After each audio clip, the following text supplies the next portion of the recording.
Je suis le docteur Driss Abdeslam, je suis médecin spécialiste en neurosciences et depuis 2015, je suis le doyen, le directeur pédagogique de la faculté Mondiapolis des sciences de la santé. Le monde change maintenant dans 3 directions, je pense. La première direction, c'est la mondialisation.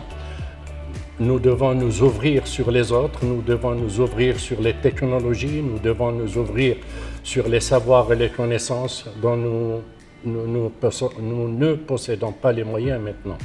Le deuxième changement, c'est l'adaptation à la vie avec la Covid. Elle est là, la Covid, encore, Dieu sait pour combien de temps, et la vie doit continuer. Donc il y a un changement dans la manière d'enseigner, la manière de travailler. Nous parlerons probablement tout à l'heure des changements dans l'adaptation aux enseignements.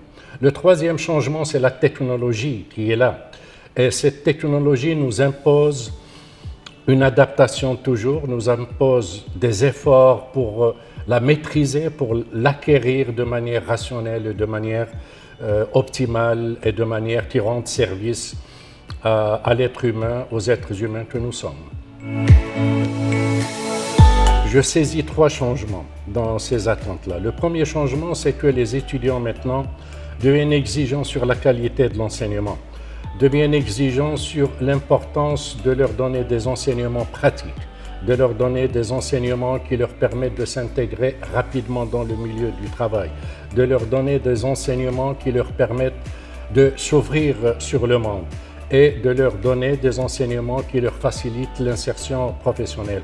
La deuxième attente, je pense, des jeunes maintenant, des étudiants notamment, c'est de les accompagner pour mieux acquérir, pour mieux maîtriser cette technologie, pour mieux la comprendre, pour mieux l'intégrer dans leur vie quotidienne.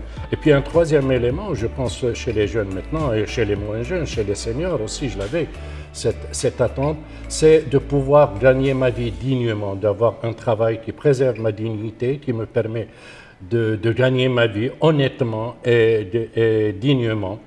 Et à l'Université Mondiapolis, notamment à la Faculté des sciences de la santé, nous accompagnons nos étudiants dans ces 3 directions qui sont l'adaptation au changement, de l'employabilité la plus rapide possible et avoir des métiers qui préservent leur dignité, qui leur donnent un pouvoir de vie acceptable.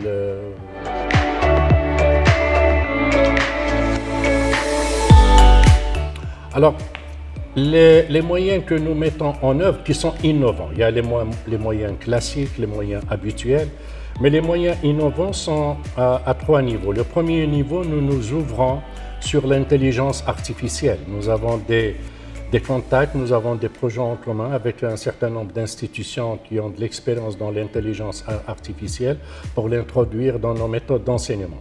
Le deuxième niveau, c'est celui de la simulation.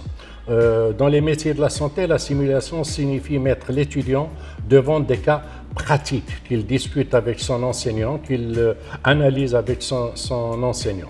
Le troisième niveau des techniques innovantes, c'est la Covid qui l'a imposé en fait. C'est le e-learning, c'est les enseignements à distance. Nous avons mis en place à Mondiapolis une plateforme d'enseignement à distance qui fonctionne merveilleusement bien et qui permet donc aux étudiants d'avoir en temps réel les enseignements nécessaires et la pratique utile à leur formation. Les soft skills ici à l'Université Mondiapolis ont une importance capitale. D'ailleurs, ce qu'on appelle les étudiants finissants, c'est-à-dire qui sont en fin de parcours, en 3e année ou en 5e année, reçoivent des formations spéciales dans les soft skills à travers des certificats Honoris United University.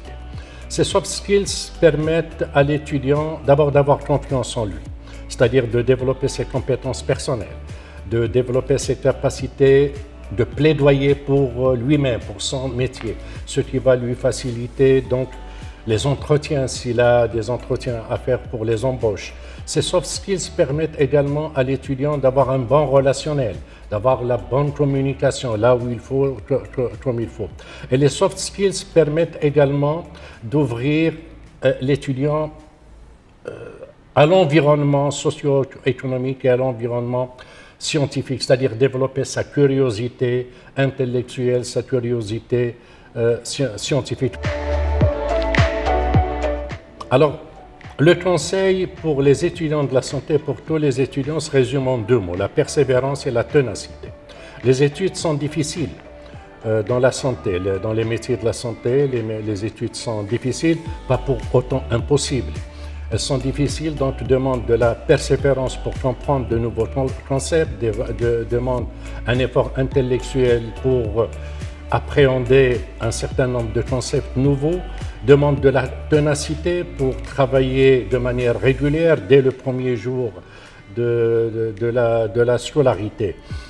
Il y a une condition pour devenir un bon professionnel de la santé et nous veillons au niveau de la faculté des sciences de la santé pour que cette condition soit remplie dès le départ. C'est celle de la déontologie et de l'éthique professionnelle. Vous savez, pour autant que sont importantes les connaissances et les savoirs dans les métiers de la santé, ce qui fait la noblesse de notre métier, nous les gens de la santé, c'est la déontologie, c'est le respect d'un certain nombre de valeurs, c'est l'éthique. Sans déontologie, sans éthique, on ne sera jamais un bon professionnel de la santé.